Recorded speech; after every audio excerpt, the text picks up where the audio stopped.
In this news roundup of a week on Friday, the 25th of March 2022, the massive consequences of the Ukraine war on the world's energy supplies continue to emerge. New claims are made that Vladimir Putin is in danger of a coup the longer the war drags on. And America indulges in the usual political showboating over the latest Supreme Court nomination. My name's Mallen Baker. This is the Mallen Baker Show. Over the last couple of days, we've been hearing more about areas of Ukraine where Russian forces have been being pushed back by counterattacks from the Ukraine military. Now, this shouldn't be overstated at this point. There are plenty more twists and turns to play out and lots of Russian firepower that can still be brought to bear. But it is still an important development. So, for instance, Ukrainian forces are reported now to have pushed Russian military more than 20 miles away from Kyiv. Towns and defensive positions east of Kyiv have seen troops repelling the invading army, success aided in part by the Russians' overextended supply lines. In the meantime, Russia continues to struggle under the weight of deeper and more coordinated sanctions than had been expected. Various meetings took place this week with the US and the EU and within NATO. Joe Biden saying that if Putin uses chemical or biological weapons, then there will be a response in kind. What did he mean to say by that? Not spelled out. Left hanging in the air, menacingly by intent. I'm not sure Putin feels especially menaced. All the indicators right now are that his muttered threat of nuclear weapons has been enough to deter any likelihood of NATO getting directly involved, especially when various leaders have explicitly ruled out getting directly involved at various points over the last month. I mean, you can't get far by saying, I'm not going to do the thing. I'm definitely not going to do that thing. But then again, I might. One of the big questions Putin will be watching carefully on is how long the newly energised Western alliance can hold together. Within the EU context, things are already looking a bit ropey as a three-way split has opened up on how the bloc should reduce its dependency on Russian energy and how fast this can be done. The question was deferred to June, which already seems like quite a long period to be sitting on a discussion rather than starting to take whatever concrete action you're going to need to take. The split is reportedly between countries that want lower price caps on energy, subsidies to cut prices. Those include Spain, Italy, Greece, Belgium and Portugal. Then another group that wants to use the crisis to speed up the move to greener non-fossil fuel power. That's Germany, Ireland, Denmark and Estonia. And then the third group that is completely against that and wants to slow down environmental measures and focus instead on energy security above all else. And those are Poland, Bulgaria and Hungary. Their task may be made easier by the agreement announced earlier today that the US will export liquid natural gas to Europe to help to reduce its exposure and to help to try to bring prices down.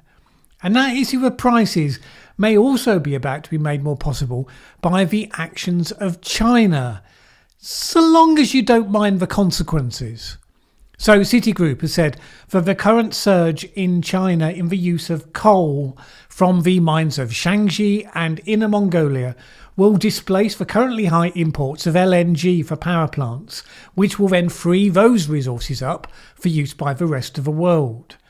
Whatever people are saying about why energy prices are high, they started spiralling upwards well before the Kremlin started manipulating supplies, because China became the biggest importer of gas last year when a series of energy blackouts put them in mind simply to outbid everyone else in the marketplace. Now Citigroup is suggesting that prices could fall as fast as they rose, potentially plummeting over the second half of the year as that diverted LNG floods back onto the world market. Russia may well fight back in this situation by dumping a lot of cheap gas at irresistible prices into the European market, undercutting the new supplies of LNG in order to try to protect long-term market share. From Russia's point of view, if the Ukraine war could be brought to a conclusion relatively quickly, Before the EU has made significant progress in what must necessarily be a slow process of decoupling, then they could possibly maintain that important market to pick up again as it emerges from pariah status, which it surely hopes to do. Citigroup doesn't say that the gas glut is guaranteed by any means, but that it is a strong possibility. Certainly, though, there should be some progress in reducing price pressure as a result. Now, the cost of all of that, of course, is to blow the COP26 coal pledges out of the water.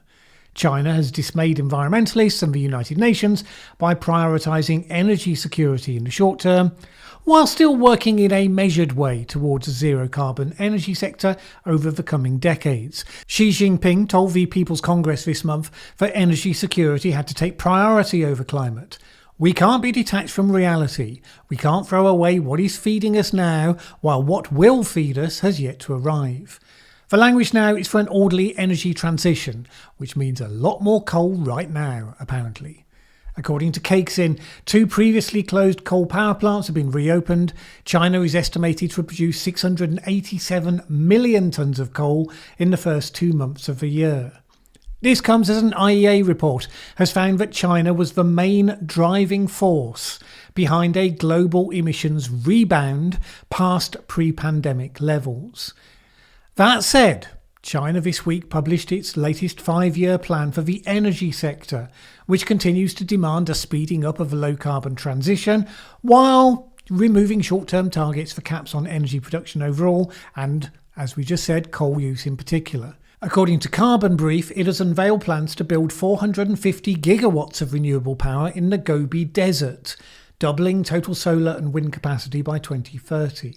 But the new coal emissions from the world's biggest emitter pushes back timelines for global decarbonisation regardless of what anyone else does. Now, meanwhile, President Putin did some more of what he enjoys doing the most, trolling the West and testing their ability to respond to new obstacles. So Russia, which gets crucial revenue from selling that gas and oil to the West, has said that it will continue to honour all of its contractual obligations because it's so trustworthy. No surprise there, entirely in its own interest to do so, at least at this point. But Putin still managed to find a way to make his dependent customers uncomfortable when it was announced that unfriendly countries would be required to pay for their oil and gas in rubles. This, of course, would require them to open a hole in the sanctions that would enable them to buy the rubles, and in so doing they might help to support the ruble against further decline, and so on. Europe gets 40% of its gas from Russia, remember? We're not talking about chump change here. The EU is extremely unhappy with this suggestion, which was kind of rather the point. Germany and Italy muttered that the move might breach energy supply contracts. German Chancellor Olaf Scholz said that the required currency for payment was specified in the contract. But so what? I mean, it's hard to see what choice they have. The new agreement with the US doesn't mean that the European Union removes its huge daily requirement for Russian gas anytime soon. So what are they going to do about it? Obviously, Putin is especially fond of posing dilemmas for the West that tests their resolve. He is very certain that his resolve is deeper than theirs, which is undoubtedly true. Although the other question is whether that's equally true for the people around him, and whether he might be in danger from a coup against him the longer the war continues. We'll look at news on that question in just a minute. But first, who is Vladimir Putin anyway? And what actually drives him? I talk a lot on this channel about the need to perceive the world clearly if you're going to have a hope of knowing what you should do about it. And that particularly comes with seeing other people clearly, especially those who you may identify or who might identify you as being adversaries. We constantly underestimate or misunderstand people, presume they think like us, fail to see their perspective, and usually trivialise them as well. And you can see evidence of such fundamental misunderstandings in all sorts of places. For instance, Dear President Vladimir Putin, I'm so sorry that I was not your mother. If I was your mother, you would have been so loved. The world would have been warm. So much laughter and joy, and nothing would harm. I can't imagine the stain, the soul-stealing pain that the little boy you must have seen and believed, and the formulation of thought quickly taught that you lived in a cruel, unjust world. In the next deep dive video, I'm going to be aiming to bring an even higher level of insight into Vladimir Putin than suggesting that he's fighting a war because he has mommy issues. I know, ambitious stuff, but I think we can dream big on this. The politics and personality of Vladimir Putin, that will be going live on this channel 7 PM UK time next Monday. Join me for that. This week, speculation built on how all of this is playing out among the power brokers in Russia, along with the inevitable speculation that the longer the war goes on, the more likely senior people, for instance in the FSB, will turn on Putin. This view was most recently expressed by Vladimir Putin, who runs the independent website highlighting human rights abuses in Russian prisons. And he said this: "For 20 years, Putin created stability in Russia. FSB officers, policemen, state prosecutors, those people inside the system were able to live good lives. But now that has all gone. They recognise that this war is a catastrophe for the economy, for humanity. They don't want to go back to the Soviet Union, and they are willing to make the system change if they need to. For every week and every month that this war continues, the possibility of a rebellion by those in the security services increases." Putin has recently published letters purporting to be from an FSB insider. The letters make perfectly credible claims about dissent within the FSB and the regime more widely, describing some of the interdepartmental finger-pointing and blaming that you would expect to be happening. That said, and although some former FSB insiders are said to have rated the letters as authentic, they are still anonymous and therefore not to be taken as gospel. The speculation came as one of Putin's more senior figures, Anatoly Chubais, most recently Russia's special envoy on climate change, fled the country. Chubais had been one of the main architects of Boris Yeltsin's shock therapy economic reforms in the 1990s. It's not reported that he's spoken specifically yet about his reasons for leaving. It's being attributed by the media to his feelings about the war, which seems likely, but as yet unconfirmed. Add to this the fact that, as I observed last week and remains true today, Russia's defense minister, Sergei Shoigu, still hasn't emerged back into public view. Rumours are now that he might be suffering from heart problems, although there's been no official comment one way or the other. All of this helps to add weight to the speculation about turmoil behind the scenes. Although you should always beware of embracing what some may amplify through their wishful thinking. People spread rumours for various reasons. They can spread them because they're true, but they can also spread them in order to, for instance, destabilise the position of the people they're talking about, or sow paranoia about potential enemies in certain people's heads. For now, there is no solid evidence that Putin has anything but a solid grip on the machinery of Russia, although we watch with interest. In other news, in the US, we have been seeing the political theatre once again of a Supreme Court nomination hearing. Judge Ketanji Brown Jackson was the person this time who had to practice the fine art of staying polite and composed while being subjected to political grandstanding by the members of the opposing party. She started off with a perfectly good initial presentation, which was pretty much actually indistinguishable from that given by the previous nominee, Amy Coney Barrett, belying the fact that they're pretty much at the opposite ends of the political spectrum. As all the candidates insist, that's because they are there to go by the letter of the law, not to be creative and political, but to be impartial and apolitical, which is what is said every time, because it's the spirit in which it would make sense to run your highest court in the land, but it's not how it actually works, because once they're sworn in, those on the right rule in a politically right manner, those on the left rule in a politically left manner, which is why the grandstanding gets so aggressive. Republicans were going on rather too much about how at least they weren't doing what the Democrats tried to do to Brett Kavanaugh. But the point is that we're in a pre-election period, so there is no way that Republicans, and especially those Republicans who have an eye on the presidential nomination in 2024, were not going to take the opportunity to fly kites, particularly around the issues that they currently see winning them support across the country. So, could she define the term woman, they asked. No, she could not, she said. She's not a biologist. Which, of course, is the absurd answer the contortions of the trans debate produces for parties of the left. Labour politicians in the UK, Democrat politicians in the US suddenly find this question impossible to answer because the standard dictionary definition that was kind of uncontroversial a couple of years ago is now seen as explosively problematic. She was also asked about her views on when life begins and whether the legal foundation of Roe v. Wade is solid in law, and she dodged. She was also asked about whether, as a governor of her local school, she supported that school's progressive curriculum, and did she support the teaching of critical race theory? And again, she pretty much dodged. Now, you may decide you have strong opinions on one side or the other here, but really this is a bunch of people who were following the incentives in front of them, the incentives created by the political system as it exists, just as they did last time when the shoe was on the other foot. The problem with the circus is really the politicisation of the court. But given that said politicisation is a reality, and so you get what you get, the minority party trying to ask gotcha questions to cause maximum political embarrassment or potential for upsetting the base supporters on the other side, and the candidate aiming to sound reasonable, calm, polite, legally minded in the face of all the provocations.